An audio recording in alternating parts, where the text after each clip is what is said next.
43, 42, Ortega gets the 4-point play, Jalen, DCO, all that. Yeah. How big was that spark? How needed was that spark? Huge. It was a separator.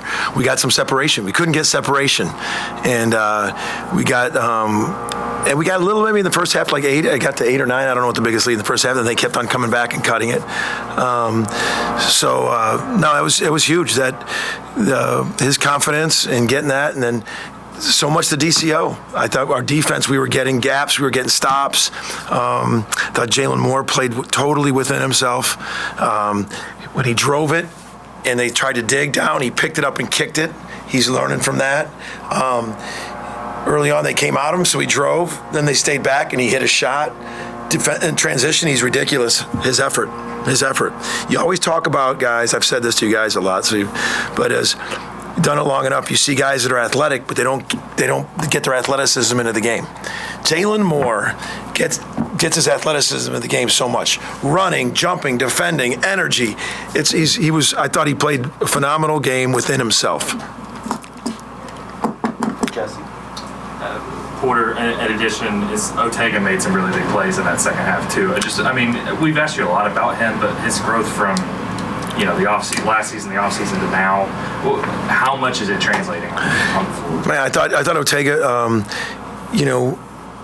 tonight it did some really good things, like little things that we saw defensively. And we talked to him the last couple days about it, and he's got to be a leader for us in all those intangibles defensively. And I said before the game, I said, Tega, you've practiced these last couple days like you did November, December, and I thought he did a lot of good things. And, sometimes it doesn't translate to scoring. I don't know how many he had. Well, he still had 13. But, he had a couple turnovers. He had 4. And just got to continue to take care of the ball. But, I thought Rice is a really good player. And Tega's just so strong. I thought Tega was really physical defensively today. Well, Tim and James. Porter, talk about the challenge coming up with starting conference play after you guys have performed really well. Well, we know that the conference is the conference. It is what it is. We haven't gotten ahead of ourselves. I thought these guys did a great job of one game in a row. The biggest game is the game right in front of you.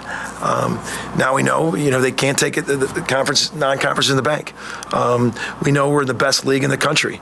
We know every game is an absolute going to be an absolute barn burner. I just think the way this league is, the defenses, it's unprecedented. I keep saying that these first 2 years. Now it's even crazier. I think 4 or 5 you had in Houston, Cincinnati, BYU, and Central Florida, and how they're doing. And so it's going to be night in and night out. You just got to. Really, I'm going to do what I've done all along. I have my schedule and a piece of paper, and I just barely go down and I see Iowa State. I have no idea who's behind that. And I'm just going to keep a big piece of, art class from, 6th grade construction paper, and I'm just where I can't see through it. And I'm just going to slowly go down one game at a time. I don't even want to know. So none of you guys in here tell me 2 games ahead. It's tell me what I'm getting from. I don't want to know who I got. I know we got Iowa State next. James. Porter, Coach Rice said nobody stopped his kid like that this year. So you talked about that. Look, your defense won this game, or at least got the separation because you run outs, and then you hit your threes off that transition. Yeah. It's funny because that was Latre's. To me, that was Latre's hardest 3. He was on a full sprint, stopped on a dime, and I told him he missed his first 4. I told him, I hope you shoot 10 of them. He had wide open shots, and I think one of the good things is we got some physical guards. Jalen, Latre, Ortega, and Waldo are physical big guards. They can move their feet. They got strong chests. They're older, stronger. So I think that really is an asset for us as we head into this league. We got some older, big wings that are physical defenders. Porter, how good was it to get Los and Jaden going together? Man, I tell you what, the last couple of games, they've taken care of the ball so well. 8 assists each. 16 assists, 3 turnovers between those two. 16 assists, 3 turnovers. They had no turnovers between them last game. So I thought that was a real positive. Those guys, man, it was great. It's such a luxury because one of them went out, and the next thing we went on a run, and then it's just such a luxury having 2 guys you got complete confidence in with the ball. Josh.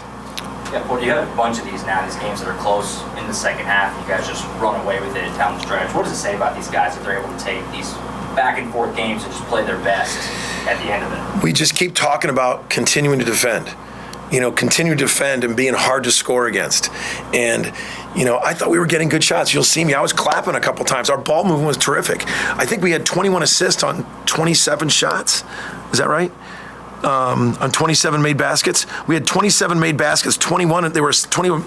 And I thought we had a lot of good one more passes too. We had one where it went inside out, one around, and then back at it, and then we missed it. But it was like I was clapping. So I think but it all starts defensively, and that's what's happened in this league too. There's gonna be times where you're gonna get locked up offensively, but you better be defending. You better be locking up, and that's what I think this group has got. Is I think we're defending through offensive lulls, and that's what you got to have, especially heading into the Big 12. We have time for probably a couple more questions, Bob. Porter, I know you weren't around for him when he was a player, but you appreciate history. It's been a week since Brian Miner's passed. Correct. Do you remember him as a player? Did you get to know him since you? Yeah, I totally remember as a player. I was at Texas A&M, and I was even earlier than that before he was there. But so you knew him as a player how good he was. But the thing that just absolutely blows my mind is the outpouring of how good a person he was. And I didn't put together being afar how good he was at baseball too. I just knew him as a basketball player. I didn't know. And then you're hearing how good he was at both and how hard he worked at both. And then it's just mind blowing to get to the bigs in both, the NBA and Major League Baseball. That's like you're elite of elite of elite if you can do that. But the coolest thing is what I told our guys is all that's great, but the legacy he's leaving is how he did it. High character, work ethic, everybody. He had time for everybody. Everybody. There's not a person that doesn't say, "Oh man, he was one of my favorite people, and he was one of my favorite players." That's what a legacy that is. Any additional questions for Coach? All right, thanks, Coach. All right, guys. Happy New Year.